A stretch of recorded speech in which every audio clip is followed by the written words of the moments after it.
Greetings, friends. Eclipse season is upon us once again. And today I'm going to share 5 concrete ways that you can harness the power of the eclipse energy. But before we get into that, I want to take a minute here just to talk about the parameter energies that are showing up around the eclipse, and then we're going to get into the details.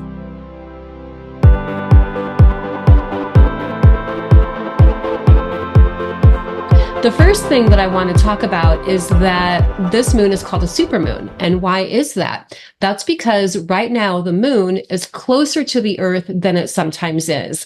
As the moon orbits around the Earth, it does not do so in a perfect circle. It's more oblong. So within that oblong orbit, sometimes the moon is farther away and sometimes it's closer. When the moon is closer to the Earth, we feel the effects more so than when it's farther away. So when we have a supermoon with an eclipse, that does make the energies a little bit extra intense. Of course, we're going to talk about the details of that in a little bit. But the other thing I want to mention is that this full moon is also the last moon of summer. It's the full moon that's closest to the fall equinox, and therefore it's called the harvest moon. The harvest moon, agriculturally, historically, is the time of year where farmers reap the final harvests of whatever it is that they have been farming all year. So it symbolizes that agriculturally, literally, but then also symbolically, it's a time where we reap the harvest of the energy that we've been putting out there in the world up to this point in the year. It's a time where we celebrate gratitude for the blessings that are coming into our life right now. It's a time of embodying the energy of appreciation for the return of our efforts and however that shows up.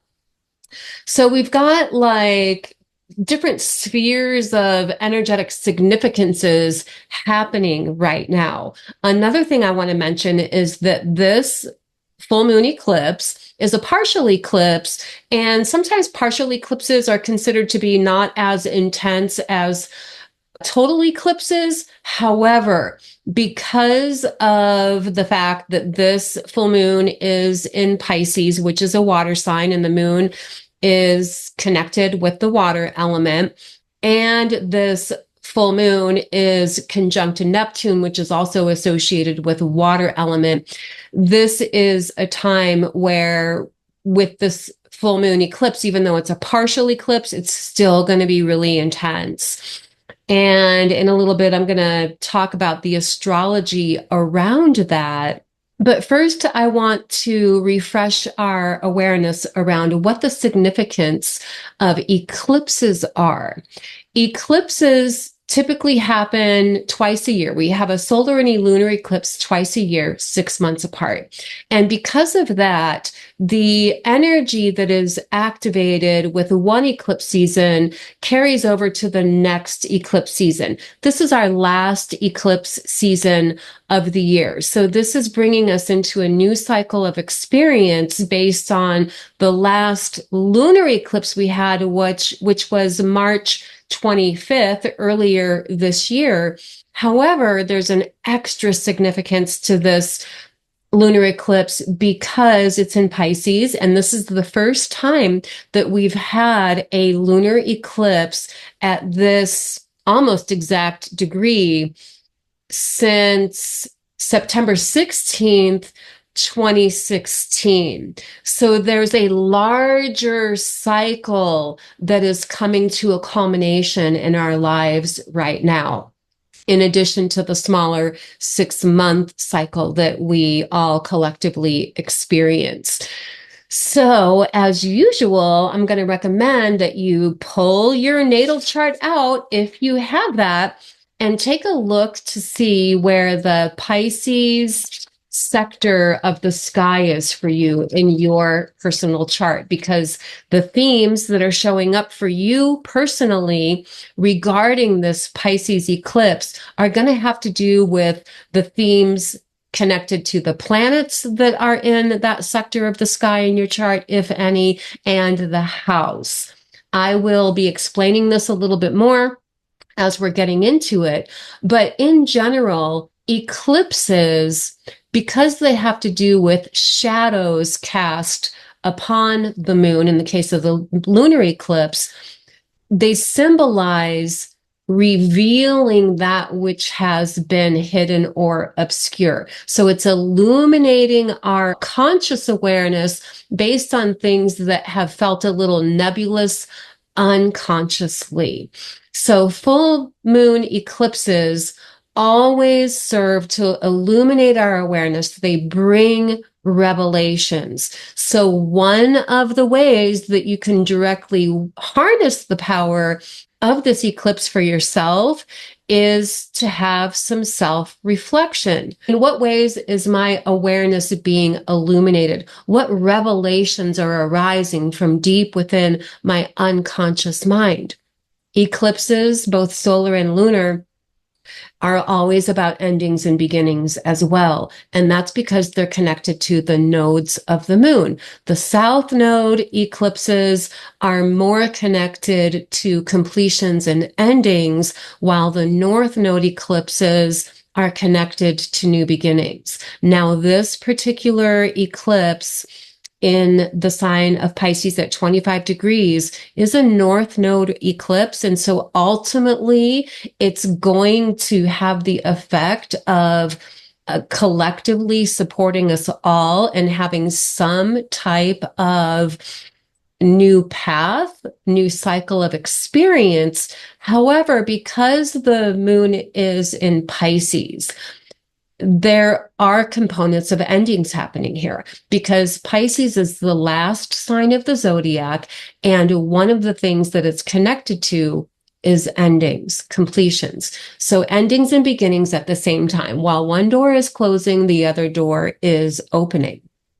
In the very least, the doors that are closing and opening are going to have to do with your awareness. Pisces in and of itself represents the deep unconscious mind. So this can be the end of some type of unconscious program, belief system that's somehow been maybe hindering your peace of mind on some level. It's the end of things that have had toxic effects on you, emotionally speaking, because Pisces is also about the realm of emotions. So your self-reflection can be around these things. Where am I ready to let go of something that has been emotionally disruptive or toxic in my life that is connected to a deep unconscious programming?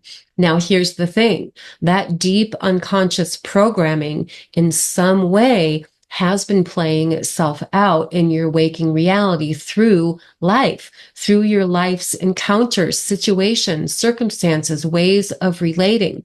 And so we can look externally as to what's been going on in your life and how that is a reflection of where you are ready to grow and begin a new chapter in alignment with everything that I've just said. Eclipses ultimately serve to elevate us into higher consciousness.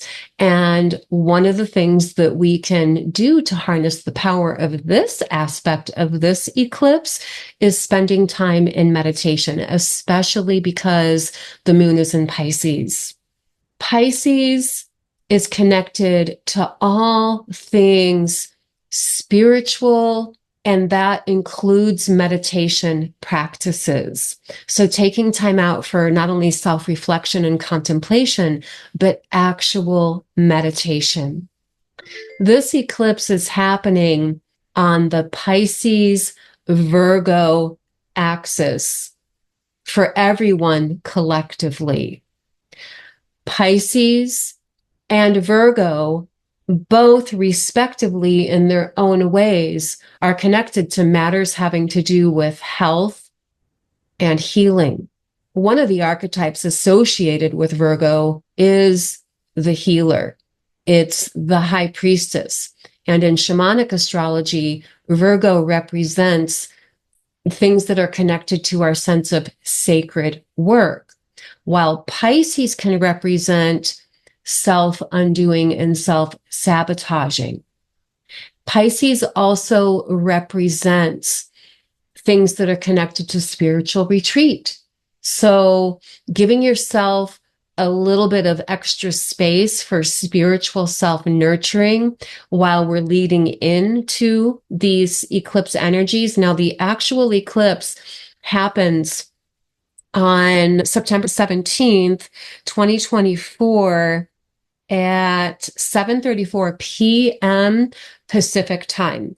And so, of course, make your time calculations for your location on the planet. For some of us who live in European countries or beyond, this eclipse won't be happening until the 18th of September. But spending time in meditation, self-reflection, contemplation with the intent of clearing away, letting go, releasing, calling in completion with whatever of those old unconscious patterns have been serving to keep you stuck in a pattern that you're ready to rise out of now, will be something that supports you in coming into that higher consciousness. You know, when it comes to matters having to do with higher vibration, higher consciousness, oftentimes it's really a simple matter of letting go of that which is keeping us in a lower pattern. And then we naturally rise up into higher states of being, higher states of awareness when we let go of things that have been holding us back. Another way that we can really harness the power of the energies of this eclipse is to be in the spirit of self-discovery.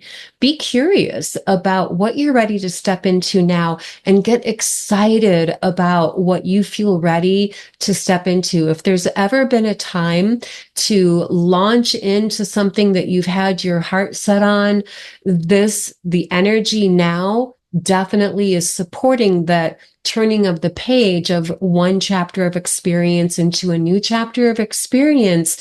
So being excited about what is yet to be discovered, explored, experienced. And then before we get into the details of the astrology, the last thing that I want to mention about how we can really harness the power of the energy of the eclipse is transformation, being in the spirit of transformation, being willing to actually do the work of letting go of the old and stepping into the new.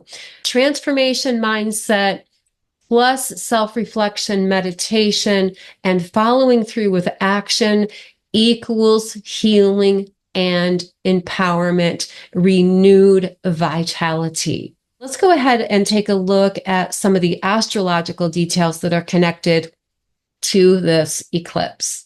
I will pull up the chart in a little bit for those of you who like to see that, but I want to just talk about a few quick little things here first. First off, as we are leading up to the eclipse over the next few days, we do have a trine aspect happening between Venus, which is in its home sign of Libra right now, and Jupiter, which is in Gemini.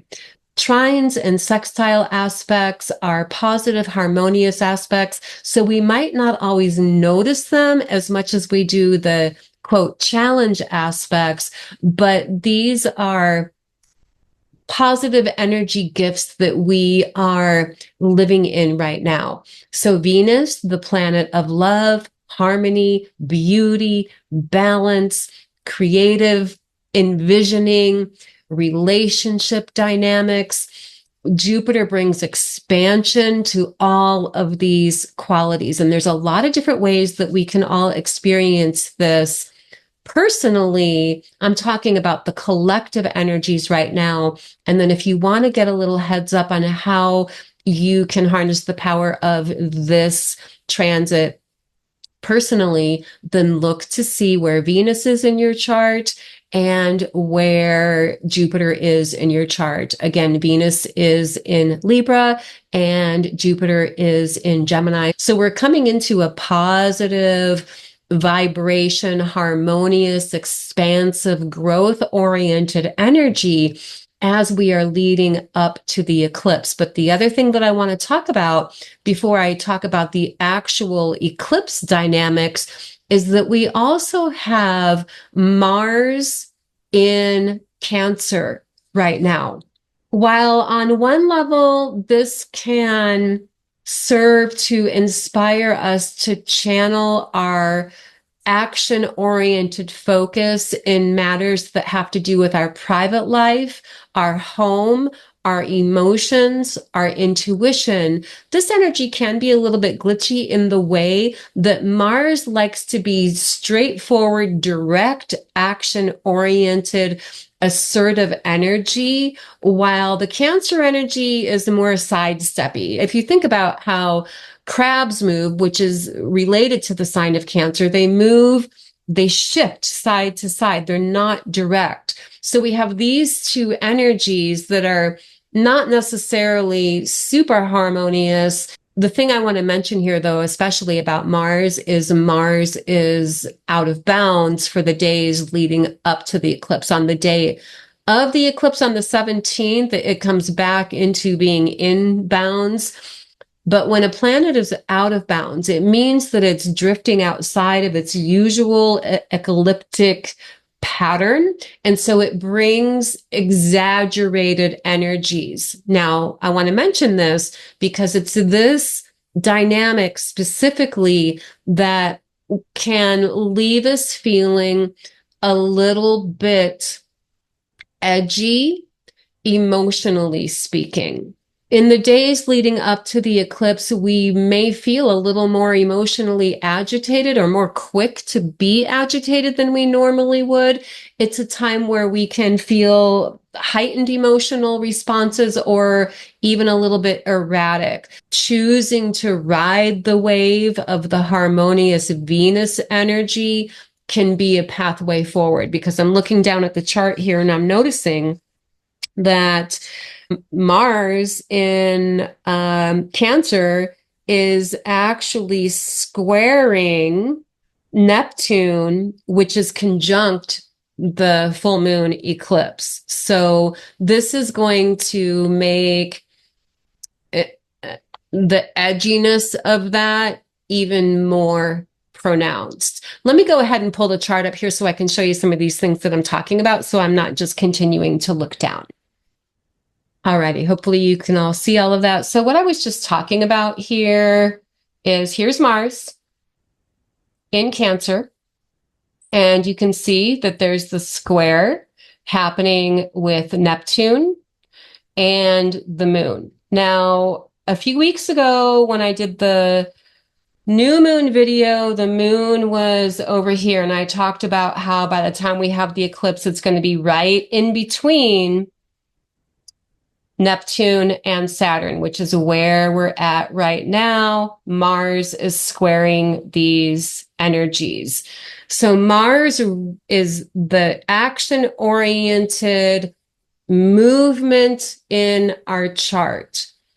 Mars always wants to be moving forward and taking action. So the square with Neptune and the eclipse is saying, okay, but first we have to do a little check-in with ourselves. Squares are like check-ins, little checkpoints that we have to navigate. How do I get to where I'm going from where I am? What needs to be done in order to rectify an energy? So with Neptune being conjunct the moon with this eclipse in Pisces, this is a lot about taking off the rose-colored glasses. Pisces is the eternal optimist. Pisces always sees the best potential in everything and holds out to the last dire thread of hope until it's not there anymore. Okay, so this eclipse on one level, there's many layers of things, but on one level, this eclipse is saying, where do you need to take off the rose-colored glasses and connect with your practical nature a little bit more, which is connected to Saturn, which is on the other side of the moon here. So we'll talk about that in a moment as well. I just wanted to point that out. So where are we taking off the rose-colored glasses? Where are we also having revelations arising from deep within our unconscious around what our true sense of soul calling path is? And how can we refocus on not what we wanted to be, not what our hopes were, not the way we wished things could have been, but how things are actually now, and how I can use the reality of truth of now to fuel my journey forward in regard to my sacred work. And I say that because the sun, which is opposite the moon, this is the other component of how our awareness is being illuminated. The moon is our emotional intelligence and our intuitive awareness, where the sun is our conscious awareness, our identity. And the sun is in Virgo right now, and Virgo is connected to the archetype of our sacred work, meaning our soul purpose, our true soul calling. So that archetypal energy of our true soul calling is also connected to the north node of the moon, which you can see is right here, connected with this eclipse energy. Let me back out of some of these things that I already circled, and I want to show you some other significant things here. See this big triangle here in the middle? A grand trine. A grand trine is a very harmonious energy activation, and it's happening with outer planets. The outer planets serve as initiations. So collectively, we're all being initiated onto a higher path. And that higher path awareness is connected to some of the things that I've already said, but also because of the energy of Uranus. Uranus is connected to higher awareness. Remember when I was talking about earlier in us being able to connect into higher consciousness? That is Uranus. So Uranus is illuminating our awareness even more in higher octave ways. This is the time where we can have sudden ideas and epiphanies of awareness that we can concretely implement into our life, that enables us to streamline whatever our focus is right now regarding that sacred work theme that's connected to Virgo. And then Pluto, for those of you who follow astrology, you already know this. Pluto is in its last hurrah in Capricorn, or retrograded into Capricorn. This is going to be a, 15-year cycle coming into completion here over the next few months, because Pluto had been in Capricorn since 2008. So I guess a 16-year cycle. It's doing its final retrograde into Capricorn. So this is like the final sort of going back over your self in regard to themes of how you've been evolving, developing, coming into your empowerment since 2008. And you can get a look at how this is personally showing up for you by noticing where the Capricorn sector of your chart is. So Pluto doing its final retrograde, this is like final, okay, what do I really need to refine, polish up, perhaps let go of in order to prepare to fully launch into Aquarius, which Pluto will do late November of this year, and it's going to remain in Aquarius for the next 20 years. Aquarian energy is leading edge energy. It's all about humanitarianism. It's about the collective. It's about collaborating. It's about sharing your unique vision, talent, skills, abilities with the world in ways that you feel in your empowerment with. So right now, this Pluto energy connected to this grand trine is really further substantiating the energies that are connected to the actual eclipse because the themes are similar.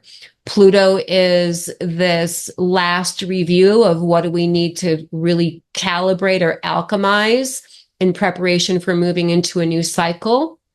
Uranus brings in possibly out of the blue opportunities for you to step more fully onto that sacred work theme that's showing up. In the very least, out of the blue insights that you can implement, as I said. And then the sun, all of these things are being downloaded and transmitted into our conscious awareness. And the next step is going to be integrating those things. Now, the other thing that is really significant here, which goes back to Neptune again, I really feel that Neptune is the main energy that is highlighted with this eclipse because of this. If we take this grand trine that I already pointed out, and we also look at these sextile energies that are connected to it, we're getting an astrological kite formation. And this kite formation is Neptune making a sextile aspect with both Pluto and Uranus. So the focal point of this kite energy is Neptune. The kite formation that happens with transiting aspects in astrology is like a liftoff point. What do kites do? They lift up into the sky from the earth. Okay? So everything I just said about Pluto and Uranus pointing towards Neptune. Neptune is creativity, it's intuition, it's our feeling or experience of connection spiritually. That can be with our own soul, our higher self, cosmic consciousness. I also want to mention here that on 3D levels, anytime Neptune is emphasized like this, we could literally see weird water anomalies happening. This can be in your personal life. It can also be globally speaking, because Neptune has to do with health issues, which can be sometimes related to toxicity. There could be something in the news come up that is around some water contamination or other out of the ordinary water related anomalies, such as tropical storms, things like that. So we'll see how that shows up. I just wanted to point that out, that could be a component of how this manifests externally. So Jupiter is also making a square to Neptune, and we can say the moon as well because they're just a few degrees away. That says in order for us to fully launch into our expansion, our growth, our development, we have to be willing to really tune in and feel into what our sense of deeper meaning is in life and our deeper calling is in life. This is not the time to be shallow, superficial, or surface in your life. If you really want to harness the power of the energy of this lunar eclipse, you have to be willing to go within and have deep, soul-centered contemplation, self-reflection. Sometimes people resist that, and I'm not sure why, because honestly, it feels really good to be that connected with yourself. I can't imagine a life not having that. Okay, let me just talk about some of these other little things. Let's go back to Venus and Libra. We talked about that earlier with making that trine to Jupiter. So we already talked about that part and how this is expanding the energy of beauty, harmony, and well-being, which will help to counteract a little bit all the Mars stuff that I talked about. But we also have a square to Pluto. So what would that say? Venus in Libra often is about relationship themes. Capricorn energy is energy that is very diligent, self-responsible, it's practical, methodical, it's mature, and oftentimes is connected to the work area of our life. So this could be our relationship with work transforming, even if Pluto is not literally in your 10th house.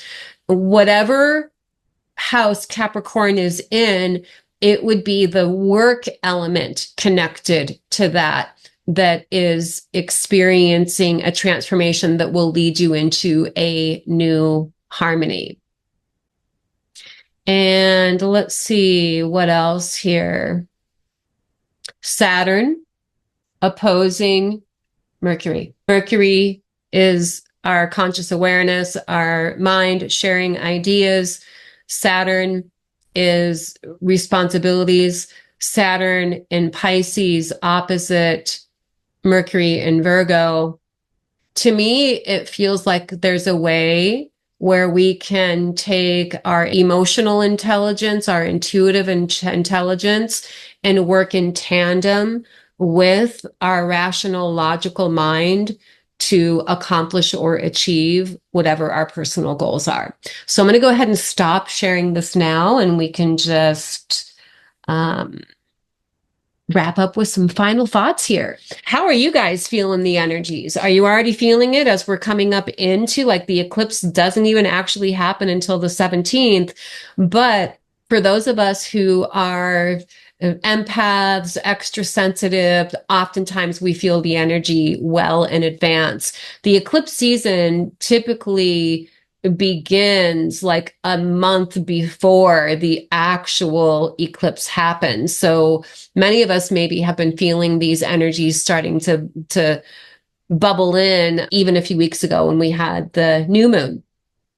So recap, okay, harnessing the power of the eclipse energy through tuning into what's being illuminated in your awareness, being aware of what's coming up, what revelations, what sudden insights, awarenesses are bubbling up, and what are you going to do about it? What's the action that you're being guided to take? How are you coming into the close of a chapter and the beginning of a new chapter? And remember, this can actually go back way to September of 2016 as far as the bigger chapter that we're cycling out of now and entering into. Let me know in the comments what was going on in your life in 2016 that you're ready to bring to completion now. This could be an actual situation in your life. It can be a case where you have those rose-colored glasses on. It can be an old idea, an old program that you're aware of now. Let me know how it's showing up for you. Embracing this time as a gateway to higher consciousness, endeavoring in meditation practices to support that. Be in your spirit of adventure with creative self-discovery. And remember that transformation and self-reflection with action equals healing and empowerment. I'm going to wrap it up here today, y'all, but love you, blessings, namaste, and I'm going to be coming back on next week with a really cool video about how astrology informs and guides our spiritual growth journeys, but also points us in the direction of what our natural soul gifts are. So I'll see you over in that video. Blessings, guys. Take care.